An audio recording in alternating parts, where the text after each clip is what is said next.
শ্রীমদ্ ভগবদ্গীতা ৭০০ শ্লোকের ধর্মগ্রন্থ। তাই গীতাকে সপ্তশতীও বলা হয়। গীতা সংস্কৃত কাব্য মহাভারতের একটি অংশ। গীতা হল ভগবান শ্রীকৃষ্ণের মুখনিসৃত বাণী নিয়ে রচিত গ্রন্থ। গীতার মূল বিষয়বস্তু হল শ্রীকৃষ্ণ ও অর্জুনের কথোপকথন, যে কথোপকথনে রয়েছে সীমাহীন জ্ঞানের ভাণ্ডার। কুরুক্ষেত্রের যুদ্ধ শুরুর ঠিক আগে শত্রুপক্ষে আত্মীয় স্বজন ও গুরুদেবের উপস্থিতি দেখে অর্জুন কিংকর্তব্য বিমূঢ় হয়ে পড়েছিলেন।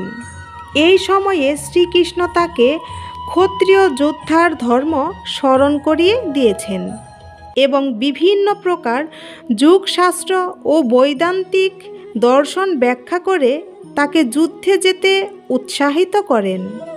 তাই গীতাকে বলা হয় মানব ধর্মতত্ত্বের সংক্ষিপ্ত পাঠ এবং হিন্দুদের জীবনচর্চার ব্যবহারিক পথ নির্দেশিকা। যোগশাস্ত্র ব্যাখ্যার সময় শ্রীকৃষ্ণ নিজের ভগবান রূপটি উন্মোচিত করেন এবং অর্জুনকে বিশ্বরূপ দর্শন দিয়ে আশীর্বাদ করেন। আর অর্জুন শ্রীকৃষ্ণের দেওয়া এই জ্ঞানকে নিজের জীবনে প্রয়োগ করে কর্ম ও যুদ্ধ করে জয়প্রাপ্ত হন। বন্ধুরা, আমরা হয়তো যুদ্ধের ময়দানে অস্ত্রশস্ত্র নিয়ে যুদ্ধ করছি না বা করব না, কিন্তু জীবন যুদ্ধ তো প্রতিনিয়তই করতে হচ্ছে।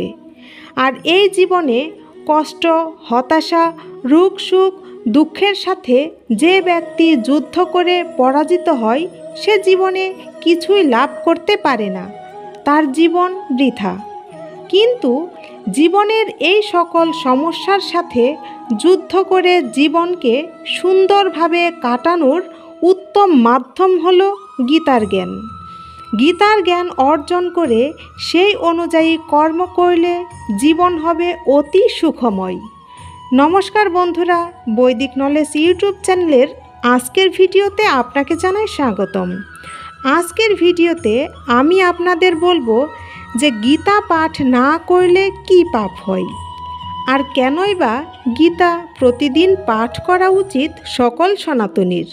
তো বন্ধুরা, মূল আলোচনায় যাওয়ার আগে আপনার নিকট আমার অনুরোধ, আমার চ্যানেলে নতুন হলে অবশ্যই সাবস্ক্রাইব করে পাশে থাকা বেল বাটনটি ক্লিক করে দেবেন।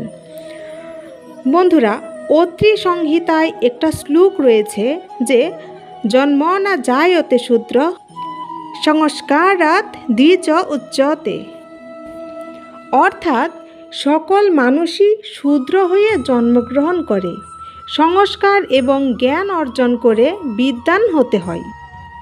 তেমনি অসীম জ্ঞানের ভাণ্ডার হল শ্রীমদ্ ভগবদ্গীতা, আর জীবনের সকল সমস্যার সমাধানও পাওয়া যায় এই গীতায়। তাই জ্ঞান অর্জনের জন্য এবং জীবনকে সুন্দরভাবে চালনার জন্য গীতা পাঠ অবশ্যই করতে হয়। বন্ধুরা, গীতা পাঠ না করলে কোনো ঘোরতর পাপ তো হয় না, কিন্তু জীবনটা জ্ঞানরহিত হয়ে ঘোরতর অন্ধকারে নিমজ্জিত হয়। শুধু তাই নয়, ধর্মগ্রন্থ পাঠ না করার কারণে নিজ ধর্ম সম্পর্কে একেবারে অজ্ঞ এই সনাতনী সমাজ, যার কারণে অন্য ধর্মের মানুষের কাছে কটাক্ষের শিকারও হতে হয়। আবার নিজ ধর্ম সম্পর্কে না জানার ফলে ধর্মান্তরিত হয় হিন্দু সমাজ।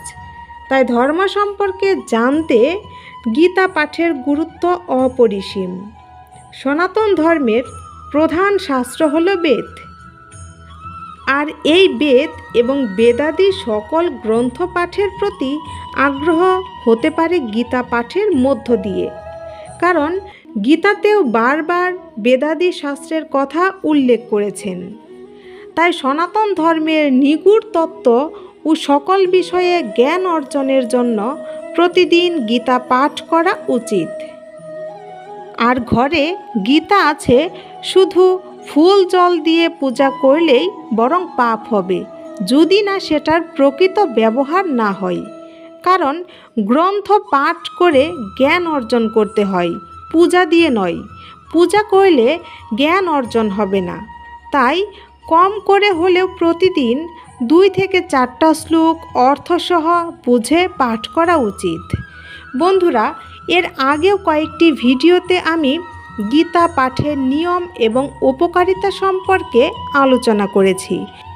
আপনাদের ইচ্ছে হলে সেই ভিডিওগুলো দেখে নিতে পারেন। ডেসক্রিপশন বক্সে সেই ভিডিওর লিংক দিয়ে দেব। বন্ধুরা, গীতা পাঠ করে পুণ্য লাভের চিন্তা নিষ্ফল। তাই পুণ্য লাভ নয়, বরং জ্ঞান অর্জনের নিমিত্তে প্রতিদিন গীতা পাঠ করুন।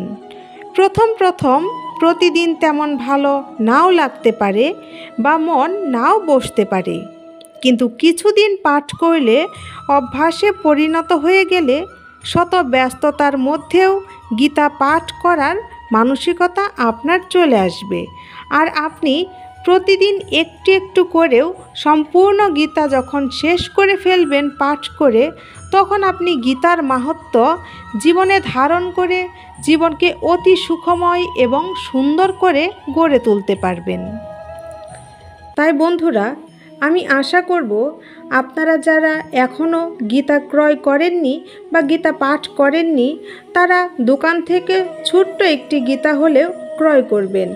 আর সব সময় গীতা পাঠের প্রতি একটা শ্রদ্ধা ভক্তি মনে রাখবেন, তাহলেই গীতা পাঠ আপনার দ্বারা সম্ভব হবে।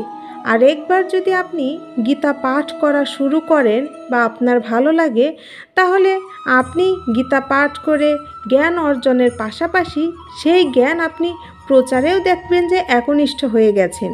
কারণ গীতার জ্ঞান অর্জন আমাদের যেমন প্রয়োজন, তেমনি এই সমাজকে আলোকিত করার জন্য গীতার জ্ঞান প্রচারেরও দরকার রয়েছে। তাই যেমন নিজে গীতা পাঠ করে জ্ঞান অর্জন করবেন, তেমনি সেই জ্ঞানকে সমাজের মানুষের মধ্যে বিলিয়ে দেওয়ার চেষ্টা করবেন। কারণ জ্ঞান অর্জন যত বেশি করবেন, তার থেকে বেশি চিন্তা রাখতে হবে সেই জ্ঞান বিলিয়ে দেওয়ার। বন্ধুরা, আজকের ভিডিওটা এই পর্যন্তই।